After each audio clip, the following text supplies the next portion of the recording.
first like biggest economic scandals ever. I mean, anyways, you get the picture. This guy's crazy. What he's most famous for probably is the way that he brutally, publicly murders Christians. And here's a story going on here. And the side note is that we'll talk about Christianity next week, and you'll understand in this context. During Nero's reign, a very famous thing goes on. He's actually, this is a whole nother story. He's crazy. He's all into theater, and like he thinks he's like this musician, and so while he's supposed to be ruling, he goes off to another city, and he's like performs and he's on the stage all the time. He's like playing instruments, and anyways, while he's off doing this, a historic fire breaks out in Rome, like raging fire. It destroys a lot of the city. This is about 54 to 68 BC. I mean AD. Excuse me. So about, yep. This is about 54 to 68 AD. So about 20 years after the death of Jesus, and so at this point the Christians are being. So first, at this point, the Christians are kind of a underground group, anyways. And what he's going to do when he comes back to Rome is he's going to use them as a scapegoat, and he's going to blame the fire and the destruction of Rome on the Christians, and he used that as a license to kill them. And so Nero, what he's literally most famous for is publicly burning people, Christians. He's going to put them in the gladiator rings and have them like eaten by animals. As you saw, Perpetua, that girl in the Mankind video, she's an example of this. That kind of thing. They would literally, I mean, he would almost make a spectacle out of them. I mean, it'd make a spectacle out of this event where they're just going to get ripped apart by wild animals like lions and stuff. And this guy's just crazy. And so, like I said, Nero will become a lot more relevant when we talk about Christianity next week, and you'll understand his reign shortly. So all that to say, in terms of your actual notes, you've already got that he's a good administrator, but he's vicious, he's crazy. You've got that he, you could say he poisons his stepbrother, he kills his mom. He also killed 2 of his wives. Crazy. Brutally, he persecutes Christians. Not only does he persecute them, like literally he brutally murders them. He kills senators at will. You can mention that he tampers with the money. He's just crazy. And then all that to say, the final thing you can add, how he dies, is he neglects the army in all this time. And literally the way that he dies is the army turns on him. The army of Rome turns on the emperor of Rome because he neglects them. He doesn't treat them well. He's not interested in doing anything militarily. That's basic, simply put. And they're literally going to turn on him, and he is going to, and when they're going to rebel, and in that rebellion he commits suicide because the army's turned on him and Rome's rebelling, and he commits suicide. Caligula Nero, reigns of terror. Horrible, freaky time if you're a Roman. However, the empire is hanging on by a thread and still growing. The empire is strong. The borders are secure at this point. It's all good. Now let's change the mood a little bit. We've taken a while to talk about them. You get the picture. Now let's talk about a couple cool guys. Cool. Trajan and Marcus Aurelius. After these guys, after Domitian, comes 5 good emperors. All right? And literally, they're like the crown and jewel of the Roman Empire, the Pax Romana. Trajan, what you have written down about him, you can put in parentheses next to his name, good emperor, to make sure your immediate distinction. He's not a reign of terror. He's a good emperor, okay? What you have written down is that his empire reached its greatest extent. What you have written down is that he undertook a vast building program. What you have written down is that he enlarged social welfare. Let's break these down for a second. All I want you to add here, the empire reaches its greatest extent. He's actually going to go out and expand a little bit. He was more of a military guy, so he's going to expand the empire a little bit. Very famous for this. He's going to build up a lot in Rome, glorifying the empire. That's great.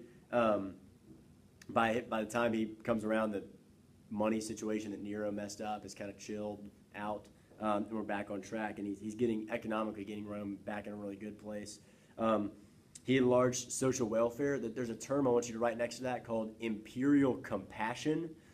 Imperial compassion. He was known for imperial compassion, meaning he's not going to hoard all of his power and be like a mean punk. He's actually a really generous guy who's going to uplift the lower class of society. He's going to uplift them, and he's going to be generous in terms of social welfare, lowering taxes, increasing welfare. Okay? The Senate, the last thing I want you to add is that the Senate refers to him as Optimus Princeps. I'm not a Latin scholar. I may be saying that, but Optimus Princeps, Optimus Princeps, which literally means best of emperors. They're like, this guy rocks, okay? He's not this psycho like Caligula and Nero. He's not crazy. He's got compassion for people. He actually cares about ruling. He has these values of courage and bravery, and he's got leadership skills, and he actually cares about the good of Rome. He's the best emperor. That's literally what they call him. So that's Trajan. We can almost keep it that simple. It's like, bam, great guy, okay? And Marcus Aurelius, we'll wrap up with him, and we'll wrap up this video with him. What you have written down, actually first, next to his name, you wrote Good Emperor by Trajan. Next to his name, literally write, he's probably the most beloved emperor. He's probably the most beloved emperor. When people think about the Pax Romana, Marcus Aurelius comes to mind as like, he was awesome. I'll tell you what. What you have written down already is that he brought the empire to the height of economic prosperity. Leave that one alone. That's true, all right? Good times economically under Marcus Aurelius, all right? He defeated invaders. You have that down. What I want you to add next to that is that during his reign, a plague broke out in Rome. Not this like worldwide, massive, famous plague, but just like this plague broke out, and it really weakened. It was pretty bad, actually, and it really weakened the empire. And specifically along some of the border areas, some invaders are going to try to kind of take advantage of that. It's going to naturally weaken the system. Invaders try to take advantage of that and invade Rome, and he's going to defeat them and hold them off. And he's famous for his military victories there. Not so much expansion as he is. He does expand a little bit, but he also is famous for holding off invaders, right? You also have that he wrote philosophy.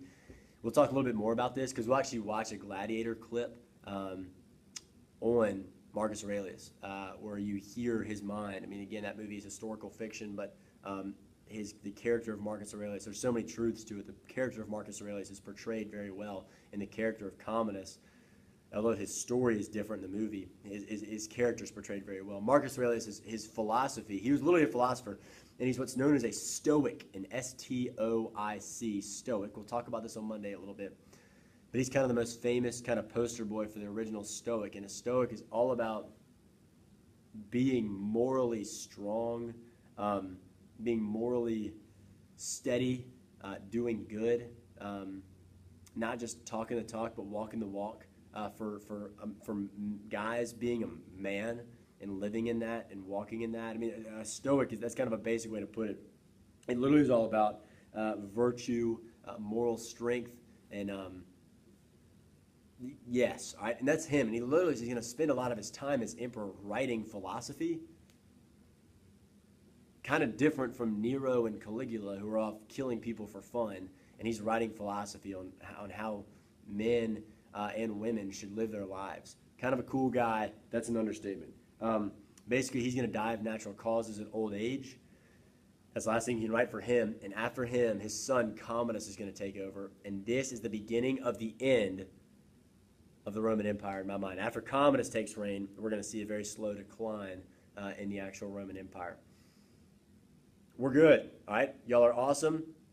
Hope you finish these notes up. We're good. But you have these people. These people are going to give you a little understanding of the context of the time. On Monday in person, I will tell you about Commodus. I'll fill in a little of these notes, explain a little bit. Specifically, I'll explain what it looked like in Rome, the balance between the empire and the Senate, etc., the emperor and the Senate, excuse me. And then we'll start talking about Christianity and how it fits into this whole situation. And that'll make more sense before we talk about the fall of Rome. And then we wrap the semester up, which is crazy. Anyways, y'all are awesome. I love you dearly. Get pumped for Country Fair tomorrow. And yeah, y'all are awesome.